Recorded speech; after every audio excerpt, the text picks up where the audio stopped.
கண்ணதாசனை மறந்துவிடக் கூடாது என்று இந்த மன்றத்துக்கு நான் மன்றாடி வணங்கி கேட்டுக் கொள்கிறேன்.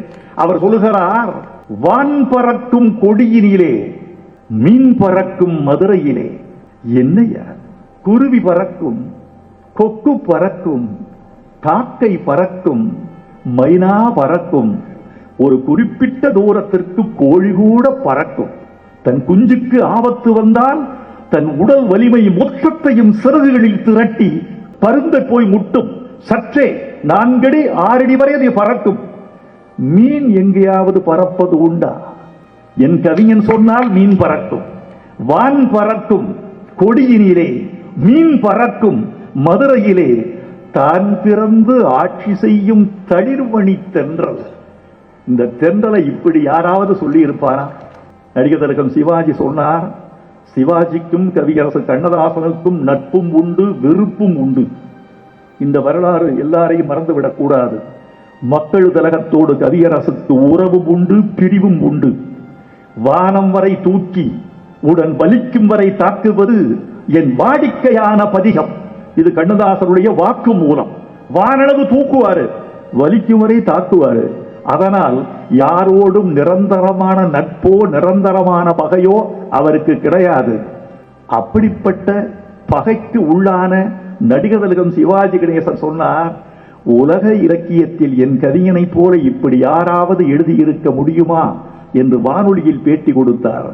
நதியில் விளையாடி கொடியின் தலை சீறி நடந்த இளந்தென்றலே, ஓடும் இளந்தென்றல் அல்ல. என்ன அழகு! இந்த கவிஞன் எவ்வளவு படித்திருப்பான் என்று நினைக்கிறீர்கள்? BA அல்ல, MA அல்ல, PhD அல்ல, எந்த கல்லூரிக்கும் சென்று பாதியில் திரும்பி வந்தவரும் அல்ல, பள்ளி இறுதியை கூட தாண்டியதில்லை. அவர் சொன்னார், பட்ட படிப்பு படிக்கத்தான் நினைத்திருந்தேன், கொட்டும் மொழிமலையில் குளிக்கத்தான் நினைத்திருந்தேன். ஆனால் 8ஆம் வகுப்பை எட்டத்தான் என் பெற்றோர் இட்டார். பின் ஏழ்மையிலே என உலகில் விட்டார். கல்வியிலான் வாழ்வு கரைகாணா தோணி என கலங்கினேன். கற்றோரை கண்டு கரையில் நின்றேன்.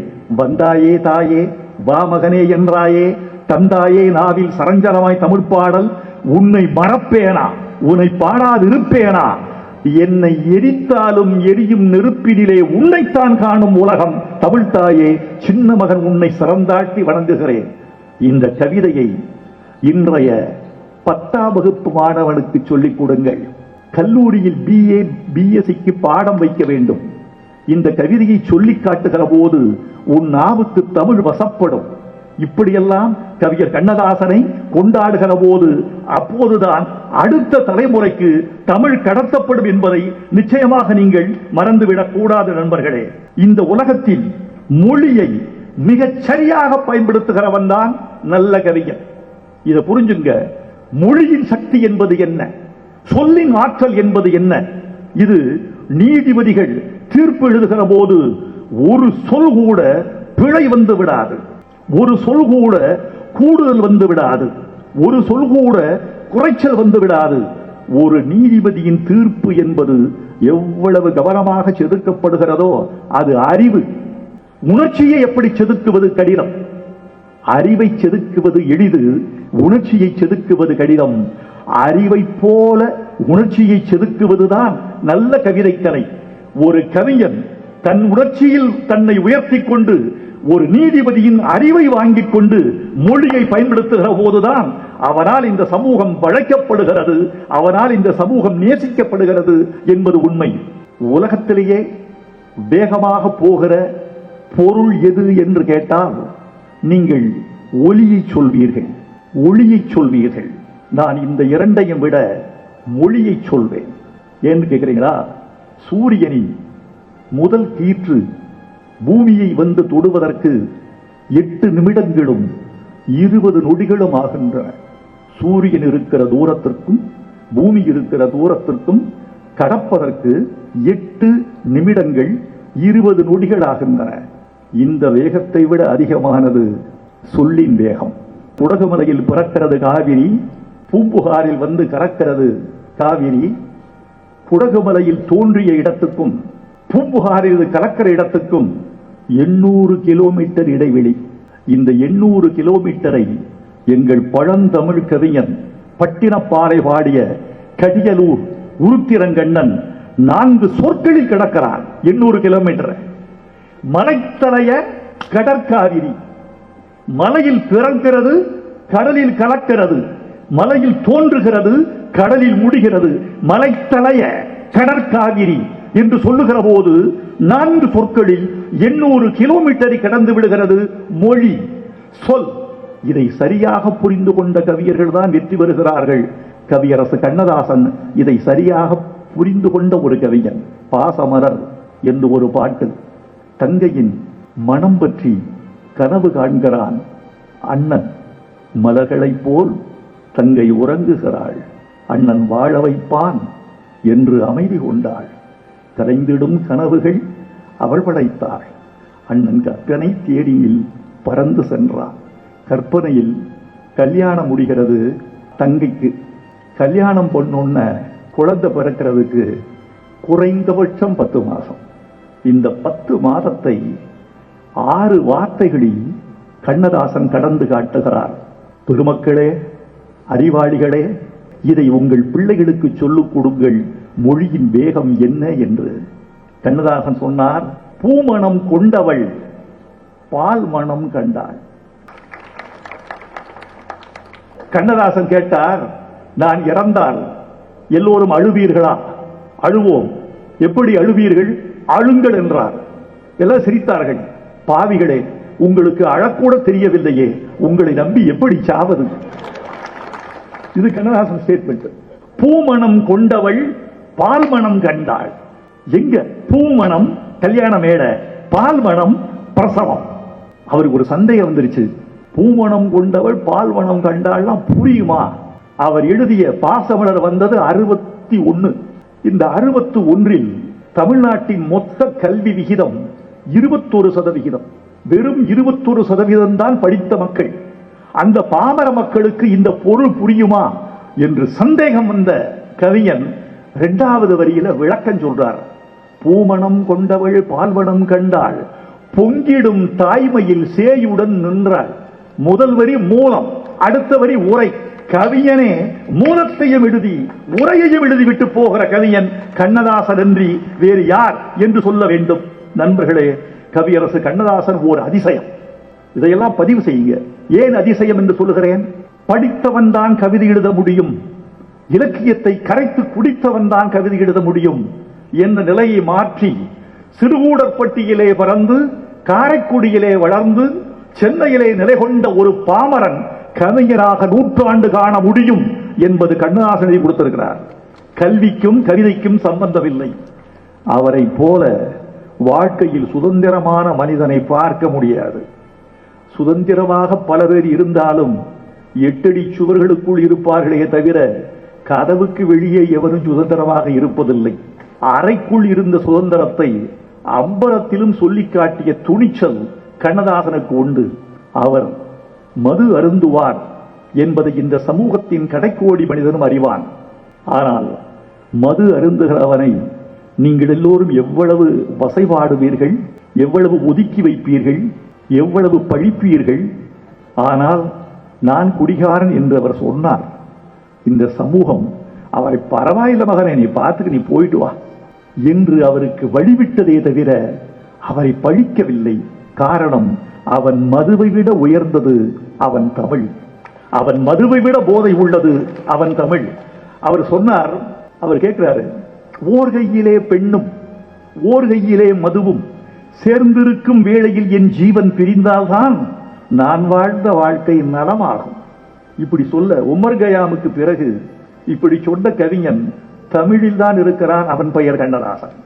ஓர் கையிலே பெண்ணும் ஓர் கையிலே மதுவும் சேர்ந்திருக்கும் வேளையில் என் ஜீவன் பிரிந்தால்தான் நான் வாழ்ந்த வாழ்க்கை நலமாகும். இல்லையெனில், இங்கதான் கிளைமாக்ஸ் வைக்கிறார். கடைசியா கவிஞன் கண் திறக்கிறான். இந்த கடைசி வரியில என்ன சொல்றார்? ஏன் இதையெல்லாம் செய்யற?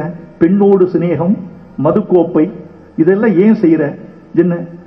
ஓர் கையிலே பெண்ணும் ஓர் கையிலே மதுவும் சேர்ந்திருக்கும் வேளையில் என் ஜீவன் பிரிந்தால்தான் நான் வாழ்ந்த வாழ்க்கை நலமாகும். இல்லையெனில் ஏன் வாழ்ந்தா என்றே இறைவன் என்னை கேட்பான். நான் எனக்காகவா குடிக்கிறேன், எனக்காகவா இந்த பெண்களை தொடுகிறேன்?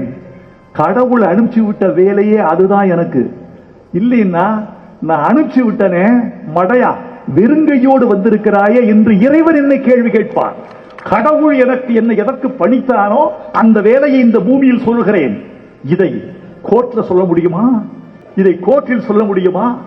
சபையில் சொல்ல முடியுமா? மன்றத்தில் சொல்ல முடியுமா? அரங்கத்தில் அம்பலத்தில் சொல்ல முடியுமா? கண்ணதாசன் தமிழ் மீது ஏறி நின்று சொன்னதனால் இந்த சமூகம் ஏற்றுக்கொண்டது தோழர்களே.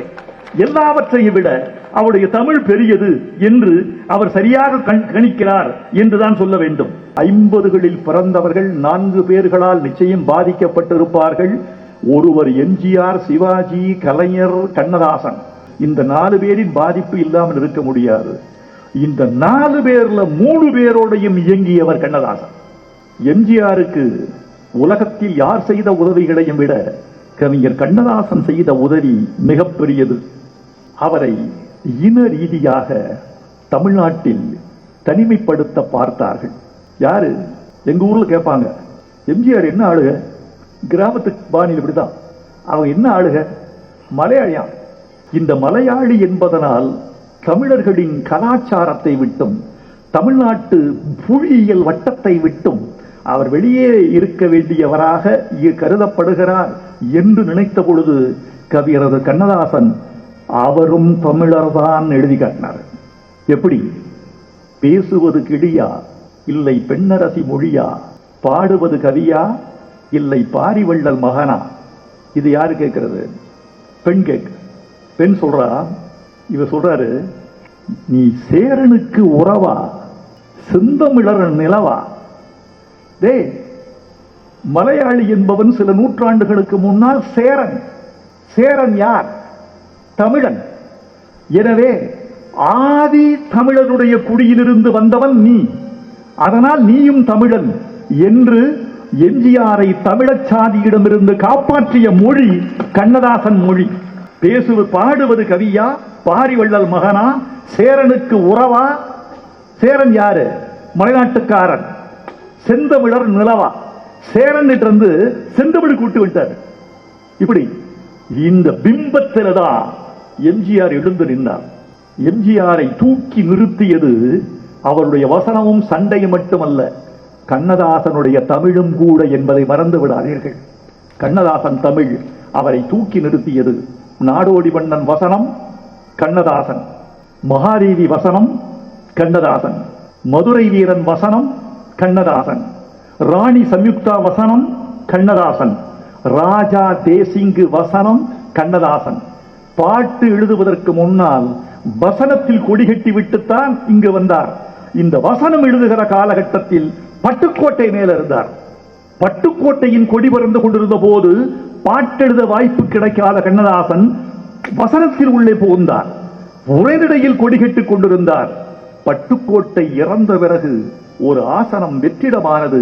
அந்த வெற்றிடத்தில் ஏறி கண்ணதாசன் அமர்ந்து கொண்டார் அல்லது காலம் அவரை அமர்த்தி வைத்தது. சிவாஜிக்கு எவ்வளவு பெருமை சேர்த்தார் தெரியுமா? தன் கவிதைகளையே சிவாஜிக்கு காணிக்கையாக்கினார். எம்ஜிஆர் படங்களில் கண்ணதாசன் எழுதியது லட்சியம், சிவாஜி படங்களில் கண்ணதாசன் எழுதியது தத்துவம். ஒரு பக்கம் லட்சிய தமிழ், இன்னொரு பக்கம் தத்துவ தமிழ். இந்த 2 குதிரைகளின் மீது கண்ணதாசன் ராஜா மாதிரி சவாரி பண்ணிட்டார். இது எத்தனை பேருக்கு கிடைக்கும் இந்த வாய்ப்பு? இந்த வாய்ப்பு அரிதான வாய்ப்பு. சொன்னாரு, தொட்டால் சுடுவது படித்தால் மட்டும் போதுமா?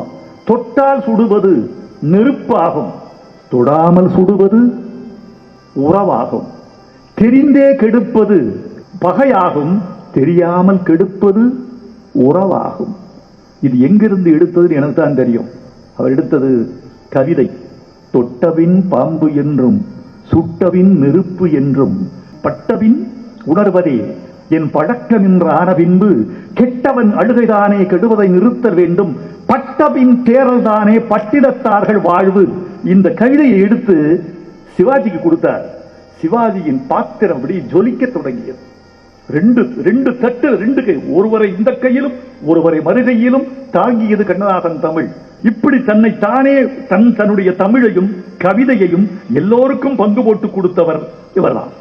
தமிழ் திரைப்பட பாட்டு உலகில் எப்போதெல்லாம் கவிஞர்கள் கோலோச்சுகிறார்களோ அப்போதெல்லாம் தமிழ் திரைப்பட பாட்டு நன்றாக இருந்தது. பாடலாசிரியன் வேறு, கவிஞன் வேறு. பாடலாசிரியன் பாத்திரத்துக்கும் மெட்டுக்கும் கட்டுப்படுகிறவன். கவிஞன் தன் உணர்வு, தன் சிந்தனை, தன் லயம், தன் மொழி இவற்றை வெளியிலிருந்து திரட்டி பாத்திரத்துக்கு பந்தி வைக்கிறவன். அது வேற, இது வேற. இவன் தான் சுவைத்த உணவை பரிமாறுகிறவன், கடையிலிருந்து வாங்கிட்டு வந்து பரிமாறுகிறவன். இவன் வீட்டு சமயம், அது கடை சமயம். இந்த மாதிரி மகாகவிகள் 2 பேர் இருந்தார்கள்.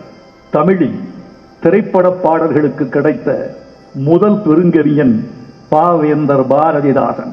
பாவேந்தர் பாரதிதாசன் தான் மாடர்ன் தியேட்டர்ஸில் சென்று கவிதையும் வசனமும் எழுதிய முதல் பெருங்கவிஞன். இப்போது சொல்கிறேன், பாரதியார் காலத்தில் மட்டும் சினிமா என்ற ஊடகம் இருந்திருந்தால் பாரதியார் தான் இந்தியாவின் நட்சத்திர கவிஞனாக இருந்திருப்பான். சந்தேகமே வேண்டாம். அந்த ஊடகம் அவனுக்கு இல்லை. எதுவரைக்கும் ஊடகம் இருந்தது? அச்சு ஊடகம் இருந்தது. அச்சு ஊடகத்தில் சுதேசமித்திரனில், இந்தியாவில் சக்கரவர்த்தினி என்ற இதழில் ஆசிரியர் யாரு? பாரதியார். இந்த 3 பத்திரிகைகளிலும் அவர் ஆசிரியர். அச்சு ஊடகம் என்ற தொழில்நுட்பம் வந்த போது அதை கைப்பற்றிக் கொண்டார் பாரதி. சினிமா என்ற ஊடகம் வந்திருந்தால் அதையும் அவர் கைப்பற்றி இருப்பார், இன்னும் செழுமை செய்திருப்பார். மகாகவி பாரதிக்கு காலம் கை கொடுக்கவில்லை. எங்க ஊர்ல ரஹீம் டாக்கீஸ்ல, பெரியகுளம் ரஹீம் டாக்கீஸ் நான் அதிகமாக படம் பார்த்த இடம். அதுல கப்பலோட்டிய தமிழன் ரிலீஸ் ஆகுது. அதுல பாடல்கள் மகாகவி பாரதியார்னு போட்டிருந்தது. எல்லா பாடல்களும் பாரதியார் பாடல் தான். இசை ஜி ராமநாதன், இயக்கியவர் பந்துலு. சிவாஜி நடிக்கிறாரு. படம் பார்த்துட்டு வெளியே வந்து எல்லாரும் போய்கிட்டு இருக்கோம். 2 பேர் எனக்கு முன்னாடி பேசிட்டு போறாங்க. பாட்டெல்லாம் நல்லா இருந்ததுலப்பா, ரொம்ப நல்லா இருந்ததுப்பா. யாரோ பாரதியாராம், விட்டா கண்ணதாசனை ஜெயிச்சிருவோம் போடுறேன். நான் பள்ளி மாணவன். நான் காதார கேட்டது, திரைப்பட புகழ் ஒரு மகாகவியை கூட மறைத்துவிடும் என்பதற்கு இதைவிட பெரிய உதாரணம் வேற என்ன வேண்டும்?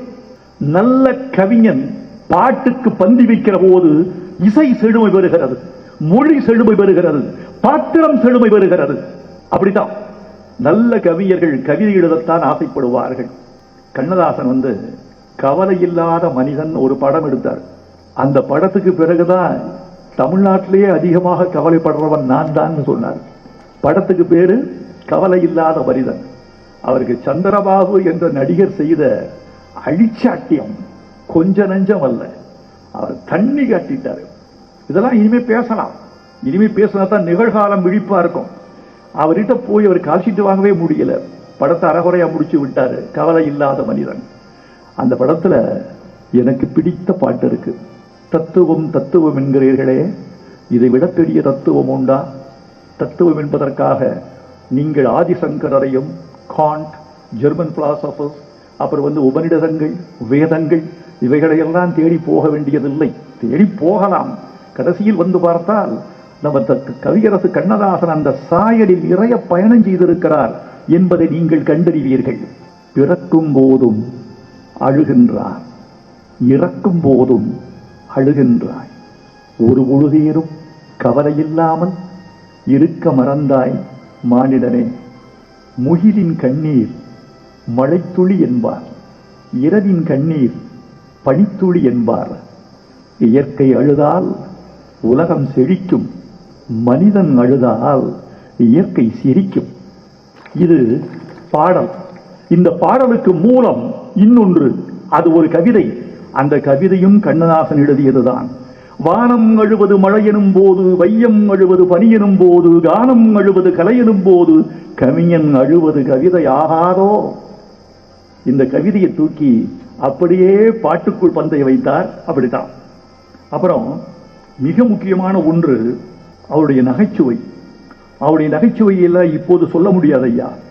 சொன்னால் இந்த வளாகத்துக்குள் நான் நிற்க முடியாது. அந்த காலத்தில் பொறுத்து கொண்டார்கள். இந்த காலத்தில் சமூக ஊடகங்கள் ஒரு ஜனநாயகப்படுத்தப்பட்ட மரபை கொண்டு வந்திருக்கின்றன. பொய்யும் அதில் ஊடாடுகின்றது என்பது உண்மைதான். ஆனாலும் ஒவ்வொரு மனிதனும் ஜனநாயகனாக ஆகிவிடுகிறான் இந்த சமூக ஊடகங்களில். இப்படித்தான் வாலி ஒரு பாட்டு எழுதினாரு எம்ஜிஆருக்கு. அரச கட்டளைன்னு ஒரு படம். ஒரு புரட்சி வீரன் அராஜக ஆட்சி எதிர்த்து போராடுகிறான், பாடுகிறான், சண்டையிடுகிறான், கலைக்குழுவை சேர்த்து அந்த கலை பிரச்சாரத்தில் ஈடுபடுகிறான். ஒரு நடனமகள் ஆடுகிறாள், வீரன் வாழ் சுழற்றி கொண்டு பாடுகிறான். ஒரு பாட்டு. வாலி கண்ணதாசன் சண்டை. ஆச்சரியம்ங்க. எம்ஜிஆர் சிவாஜி என்ற 2 பேரோடும் சண்டையிட்டுக் கொண்டு கலைஞர் என்ற ஒரு பெரும்புள்ளியை பகைத்துக் கொண்டு கண்ணதாசன் இத்தனை வருஷம் திரையுலகில் நின்றார் என்றால் அவருடைய தமிழும் திறமையும் தான் அதற்கு காரணமே தவிர வேறல்ல. ஒருத்தர் கூட பகையின்றா கூட சினிமாவில் வாழ முடியாது. சினிமாவில் எம்.எஸ். விஸ்வநாதன், ஹலோ யாருன்னு பேசுறீங்க? ஆபீஸ் பாய் அண்ணனா? விஸ்வநாதன் ஒரு கம்பெனிக்கு பேசும்போது கேட்பாராம், அடே அண்ணே யார் பேசுறீங்க? நான் சுப்பிரமணி பேசுறேன். சுப்பிரமணி யாரு? Office boy. ஓ ஆபீஸ் பாய் அண்ணனா, நான் எம்.எஸ். விஸ்வநாதன் பேசுறேன். தயாரிப்பாளர் ஐயா வந்த உடனே எம்.எஸ். விஸ்வநாதன் பேசுனார்னு அண்ணே சொல்லிடுறீங்களா?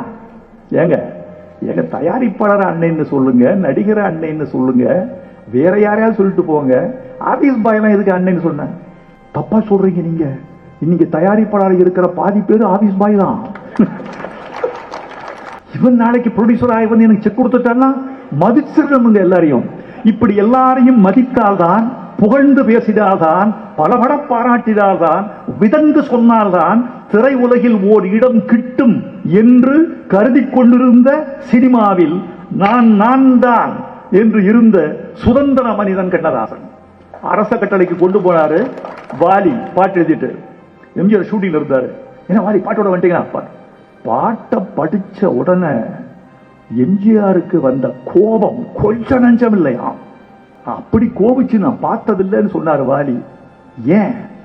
முகம் ஏற்கனவே எம்ஜிஆர் முகம் சிவந்த முகம், ரோஜா பூவுல குங்குமம் அடிச்ச மாதிரி அந்த சிவந்த முகம் மேலும் சிவந்து போச்சான். என்னையா நினைச்சுக்கிட்டு இருக்கிறீரு? என் பொழப்ப கெடுக்க பாக்குறீரா? உங்ககிட்ட இருந்து வாழ்த்து வரும்னு பார்த்தா வசை வருது. இப்படியா பாட்டு எழுதுறது? எடுத்துட்டு போயா. என்ன நீ எழுதிட்டேன், போயா எடுத்துட்டு போயா. போயிட்டாரு. அண்ணே இவ்வளவு நீங்க வாலிய கோவிச்சதே இல்லை. அப்படி என்னன்னு எழுதிட்டாரு? என்னையா பாட்டு எப்படி எழுதியிருக்காரு?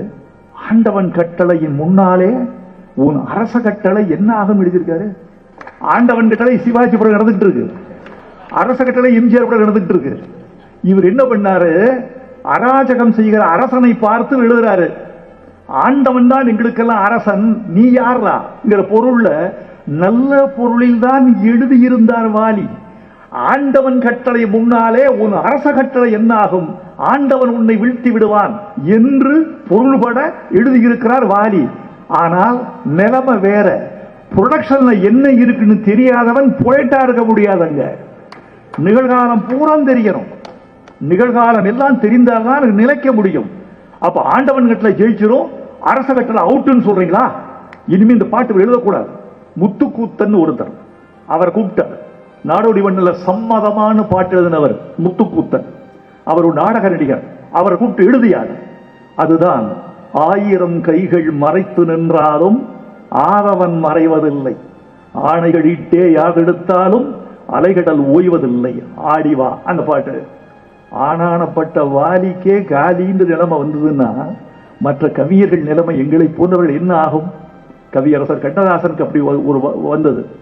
ஊனமுற்ற கணவன், ஆறுதல் சொல்லுகிற மனைவி, கை ஊனம் கால் ஊனம் பாகப்பிரிவினை. சரோஜாதேவி மனைவி கணவனுக்கு ஆறுதல் சொல்கிறார். என்னங்க ஒரு கை ஊனமா போச்சுன்னா என்ன தப்பு? தங்கத்திலே ஒரு குறை இருந்தாலும் தரத்தினில் குறைவதுண்டோ எழுதினார். தமிழ் உலகத்தில் பிச்சு கிச்சு விமர்சனங்கள். தங்கத்துல குறை இருந்தா தரம் குறையத்தானே செய்யும். 24 கேரட் வேற, 22 வேற, செம்பு அதிகமா கலந்தா அது வேற. 24 கேரட்ல நகை செய்ய முடியாது என்றுதான் கொஞ்சம் செம்பு கலக்கிறார்கள். தங்கத்தை வளைக்க, தங்கத்தை இழைக்க சேர்க்கிறாங்க. தங்கத்துல குறை இருந்தால் தரத்தில் குறையத்தானே செய்யும். தப்பா எழுதிட்டாரு. உன்னை கவிஞர் சொன்னாரு, நான் சரியாத்தான் எழுதுறேன், படி எடுத்தவன் பாட்டை கெடுத்துட்டான். என்ன?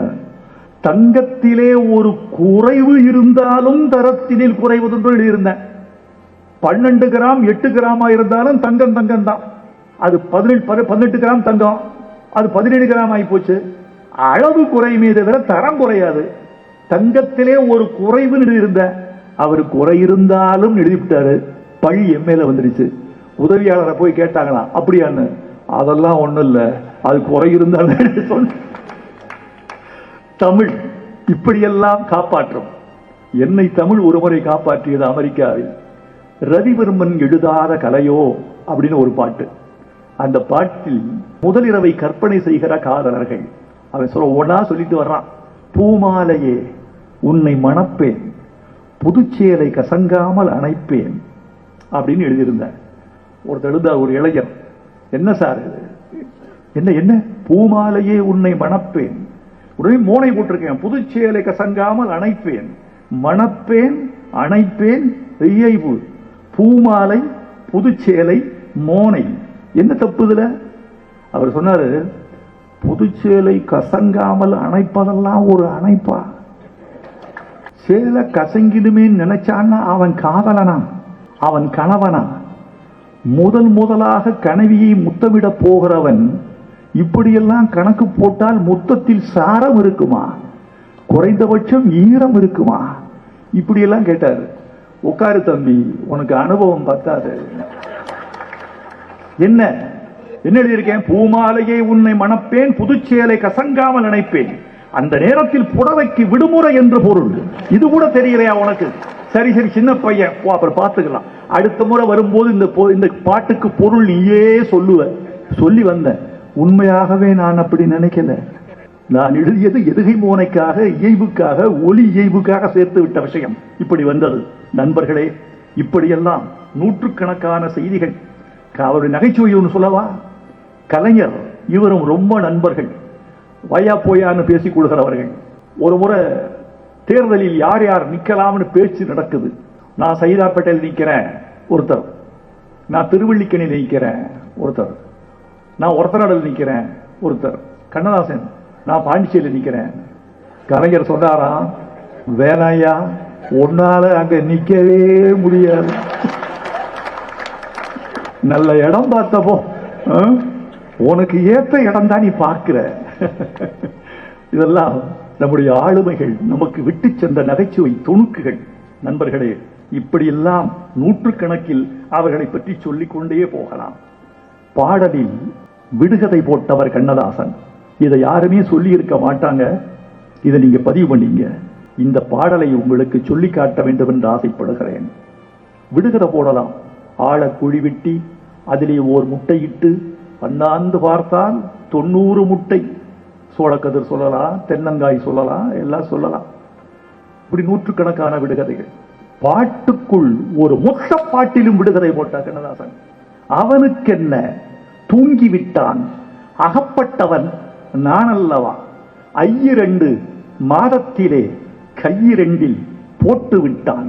அவனுக்கென்ன தூங்கிவிட்டான், ஐயிரண்டு மாதத்தில் கைகளிலே போட்டு விட்டான்னா தாய் பெத்து போட்டா தகப்பன் வாங்கிக்கிட்டான். அவனுக்கு என்ன தூங்கி விட்டான்.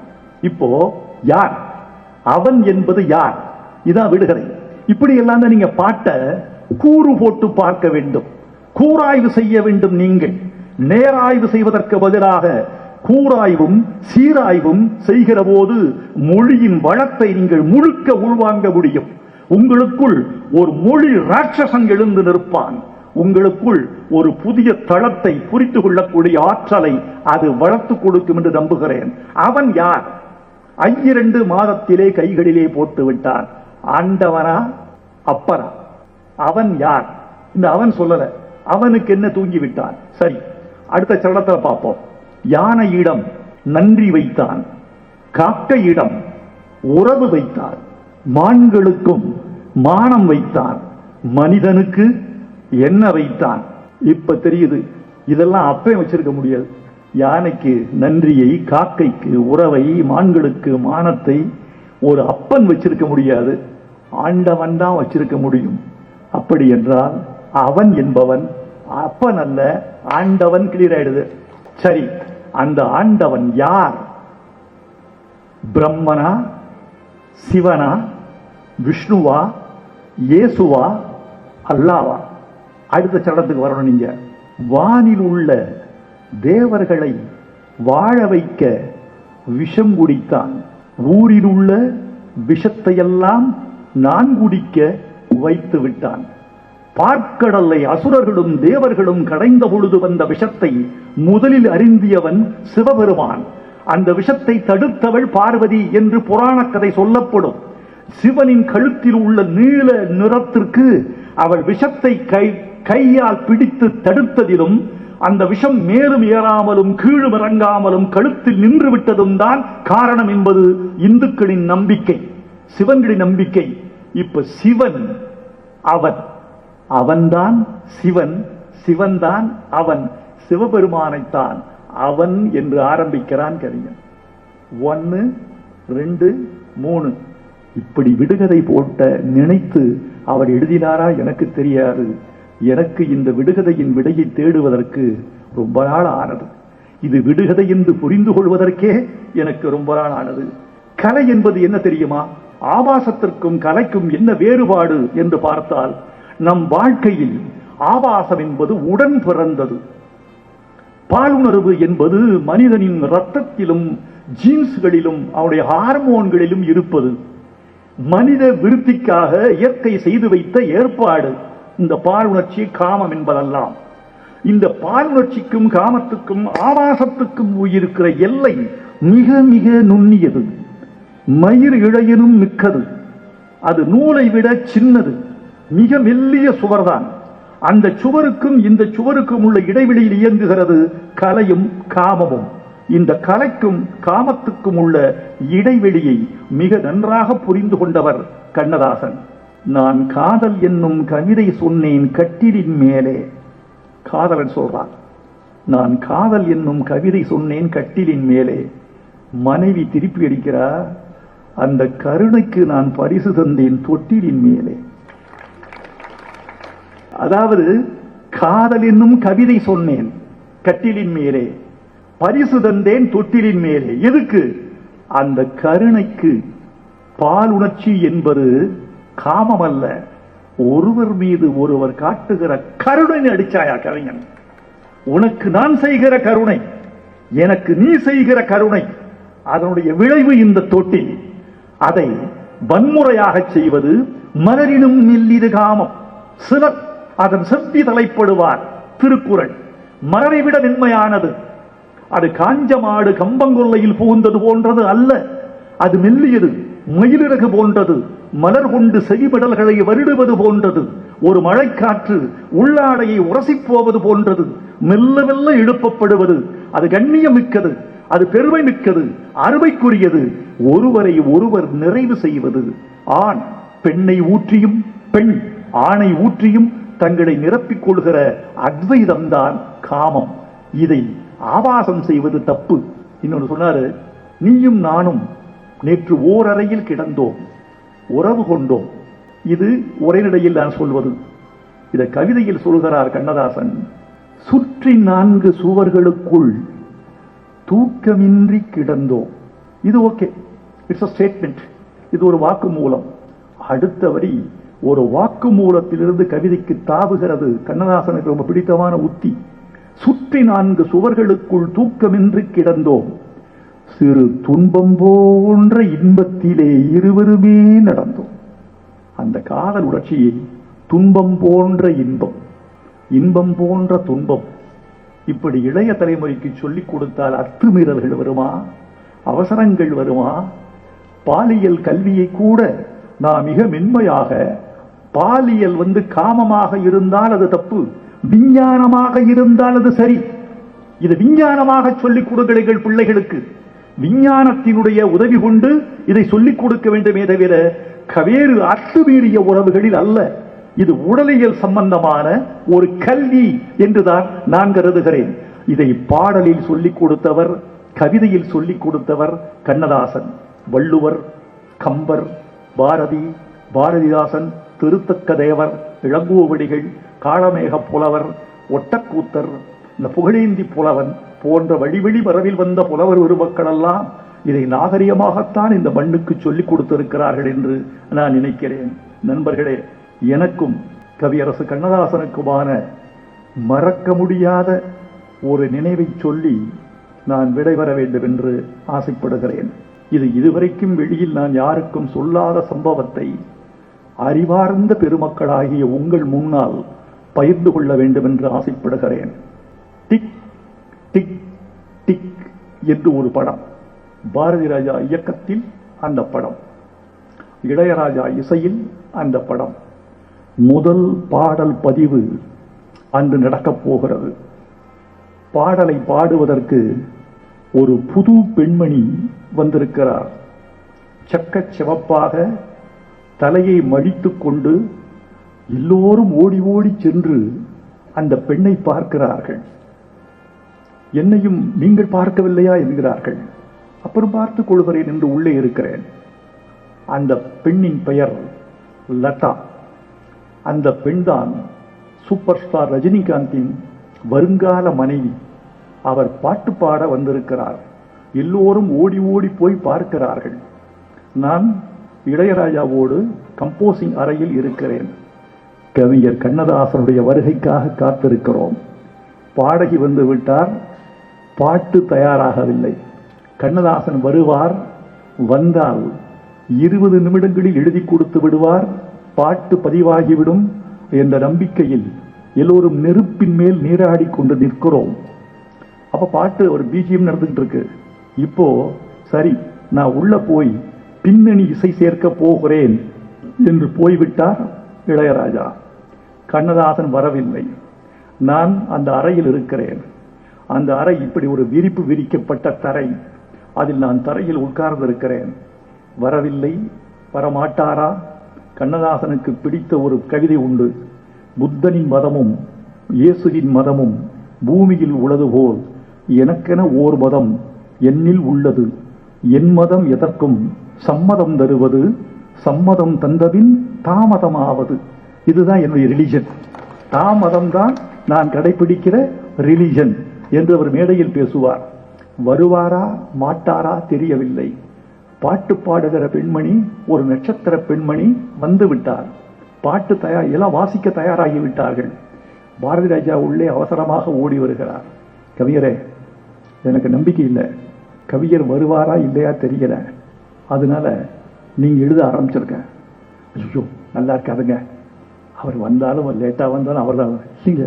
இன்னைக்கு பாட்டு ரெக்கார்ட் ஆகலைன்னா பைனான்சியர் வந்து பணம் தர மாட்டான். இன்னைக்கு பாட்டு எழுதணும் அவசியம். கவிஞர் வந்தா பார்த்து நீங்க எழுதுங்க, நீங்க எழுதுங்க. மெட்டு இளையராஜா அங்கேல இருக்காரு. உதவியாளர் அனுப்ப சொல்றேன். இளையராஜாவின் உதவியாளர் பேர் சுந்தர்ராஜன் என்பவர். அவர் வந்து எனக்கு சொல்லுகிறார், எழுதுங்க எழுதுங்க எழுதுங்க. நான் பேடு பேப்பரு எழுது, இது சொல்லுங்க சுந்தரராஜன். எழுதுறேன். பாரதி ராஜாவின் வற்புறுத்தலுக்காக சொல்லுங்க. தன்னன்னா தன்னன்னா திருப்பி பாடுங்க. தன்னன்னா நீங்க பாடிட்டே இருங்க. தன்னன்னா தன்னன்னா தன்னன்ன தன்னன்ன தன்னன்னா தானேனா தானா. ஒரு கிளப் டான்ஸ் பாட்டு. அது எப்படி ஒரு அழகா ஒரு புத்தத்தை எதிர்பார்த்து பாடுகிற பாட்டு. சின்ன சின்ன மேகம் என்னை தொட்டு போகும், முத்துமழை தூறல் ஒன்று முத்தமிட்டு போகின்றதே, நோகின்றதே அன்பே. சின்ன சின்ன மேகம் என்னை தொட்டு போகும். கதவு திறக்குது. கண்ணதாசன் வந்துட்டார். நான் தரையில் அமர்ந்தவன் எழுந்துட்டேன். ஐயா வணக்கம். நீங்க இங்கதான் இருக்கீங்களா? சரி. எங்க ராஜால எங்க? அவனுக்கு காணோம். இந்த கூப்பிடுறது. உடனே கவிஞர் வந்துட்டார். அவர் கூட போயிட்டார். அவரை பார்த்து எழுதி வச்சிருந்த தாளை என்ன பண்றது, இந்த கார்பெட்டுக்கு கீழே புதைச்சேன். இந்த கார்பெட்டுக்கு கீழே ஒரு பெரிய கவிஞனின் மனசு, நம்முடைய குருநாதன் மனசு புண்பு ஆல்டர்னேட்டிவ் வச்சுட்டு தான் என்ன கூப்பிடுறீங்களா? கேட்டுறக்கூடாது. அவர் ஸ்டெப்னி இல்லாம பாட்டு எழுத கூட மாட்டீங்களாப்பா? கேட்டாருன்னு என்ன பண்றது? அந்த கார்பெட்டுக்குள்ள திரிச்சிட்டேன். அவர் தரையில் உட்கார முடியாது. அவரால் வெளியிருந்து ஒரு நாற்காலி எடுத்துட்டு வந்து போட்டோம். நாற்காலியில் உட்கார்ந்துக்கிட்டாரு. அதுல ஊதுவத்தி எரிஞ்சுக்கிட்டு இருந்தது ரூம்ல. ஏய், அந்த ஊதுவத்தியை அணைச்சிருங்கப்பா அப்படிங்கிறாரு. என்னண்ணே? பாரதி ராஜா கேட்கிறாரு. ஊதுவத்தின்னு அலர்ஜியானே பொம்பளையும் பூந்தவரை எல்லாம் அலர்ஜியா போச்சப்பா. சரி சரி, பாட்டு பாட்டு சொல்லியா. தன்னன்னா தன்னன்னா பாடியா, இந்த 2 கூட பாடியா. இப்பதான் அப்படி பாடு. 5 நிமிஷம் பாடினாங்க. எழுதிக்கையா.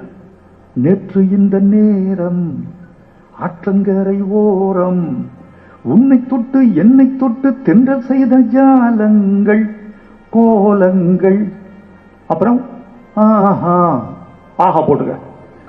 ஆஹா உடனே கொண்டு போய் கொடுத்து லதா ரஜினிகாந்த் பாடி, நான் எழுதிய பாட்டு இன்னும் கார்பெட்டுக்குள்ளே இருக்கிறது, கண்ணதாசன் பாட்டு காற்றில் இருக்கிறது.